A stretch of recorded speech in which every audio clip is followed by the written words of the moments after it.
Erape? Erape? Agaperos? Agros. Right? It's the combination where when a man and woman gets together, there is the desire from the woman to be intimate. And there is a work up to that moment of passion. It's touching. It's feeling. Agape is involved in all of these things. This is how she is built. Men are built the same way, but that dissipates after a certain period of time, where most women continue with that very same emotional position. Do you understand? And this is where some of the controversy comes in. Brother could be sitting down watching television early in the morning, and sister is, taking a shower, and she has to come downstairs and grab her clothes, and she walks downstairs. The brother's sitting on the couch. She walks downstairs naked, coming out of the shower, oil and water dripping from the body. And brother is sitting here flicking the remote, click, and he sees this Ishar from the periphery. Yeah, thank you. That's all it takes, a glance. See, that wasn't on the mind. And they got nothing to do with no agape. Now this is just outright eros. That's right. Right? And so he comes up and he says, honey, girl. And she said, I ain't got time for that. I got to go to work. I got to go to work. Hey, baby, I know you got to go to work, but I just, come on, baby. I miss you so much. I mean, I love you. I love you. And she says, okay, hold on for a second. Hold on. Let me pick up the phone. Hold on a second. Hello, Helen. Yeah, I'm going to be late for work. Yeah. About 2 hours. Okay. All right. No, everything is okay. Something just came up. All right. And men, that's how we're built. That's how we are designed. And so where some women will interpret that as, this all you want, this all you think about. No, I want respect. I want appreciation. And is this all I think about? No, I think about this and making paper and paying bills. This is what we think about. Yeah. Is everybody with me? It's important for us to understand this, brothers and sisters, and this is the reason why we are going deep into the natural. Lawman states that sexual desire in women is extremely sensitive to environment and context. In other words, women are not as prone to engage in sexual acts unless the environment is conducive for sex and the context of the sex meets their emotional expectation. Also, women can be influenced by environmental elements such as television, books, social media, etc. that impacts her emotional perspective towards a sexual encounter or invitation. Sen writes in a survey of studies comparing male and female sex drives. Roy Boymaster, a social psychologist at Florida State University, found that men reported more spontaneous sexual arousal and had more frequent and varied fantasies. Why is that?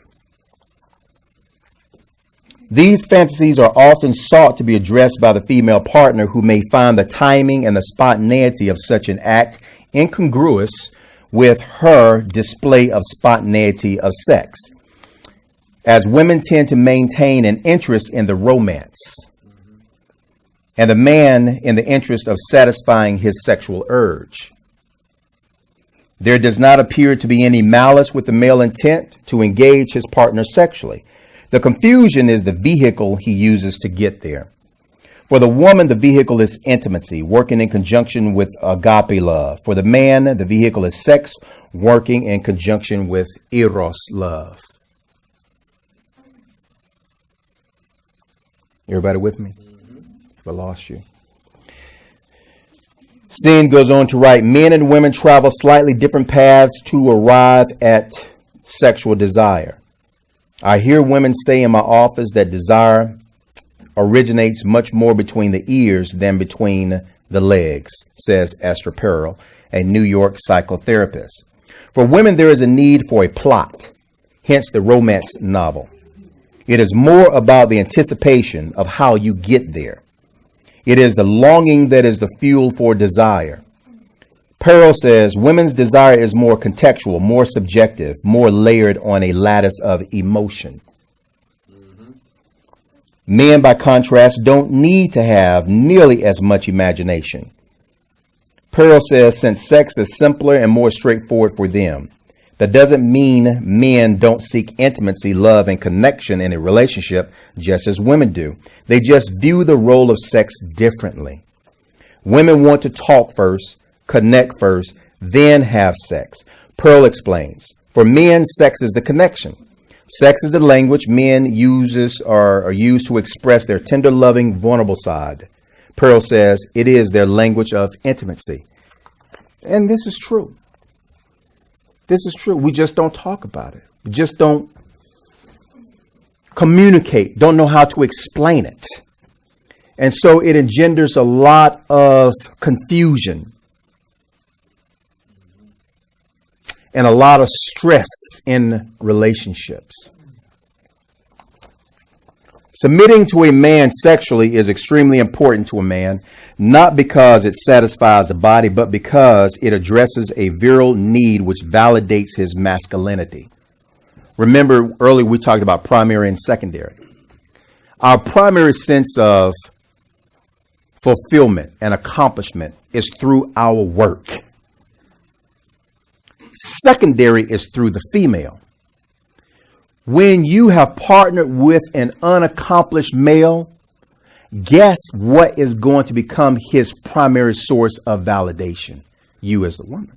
And I'm going to tell you something. There is not one sister in the world that I know of or I have even heard of that is going to continue in that type of relationship. She does not want to be viewed as a man's primary source of validation.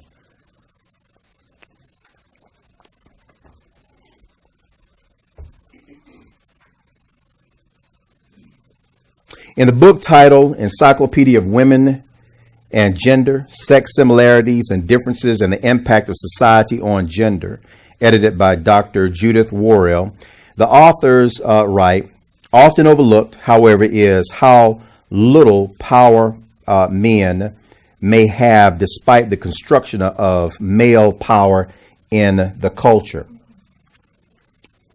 I'll read again. Often overlooked, however, is how little power men may have despite the construction of male power in the culture. Men whose sense of self is closely tied to what they have come to believe are men's prerogatives, especially in relation to women. Even small losses of advantage or deference can be experienced as large threats to men's rights and privileges. Are you with me? Shall I read again? Yes. Okay, good. It's what we talked about in the monologue. It's what we talked about last week. This reason why we tell our sisters all the time, if that brother is in school, let him finish school before you marry him. If the brother is looking for a job, let him get a job before you marry him. Let that brother achieve some success so he can feel good about himself before you marry him. If not, you are going to become the primary source of his validation and success. And that's not how Elohim created it. Elohim created every man to have a sense of accomplishment, joy, satisfaction, and fulfillment from his work. He brought Eve in to help. But because we are men that have dominion over everything that Elohim has created, we also have dominion over Eve. We have dominion over the woman as well. This is one of the reasons sex is so important to us, because we get to exercise our virility, our masculinity, and our dominion over another human being called a woman. It's very important. So this is the reason why we say, sisters, you can't be playing games.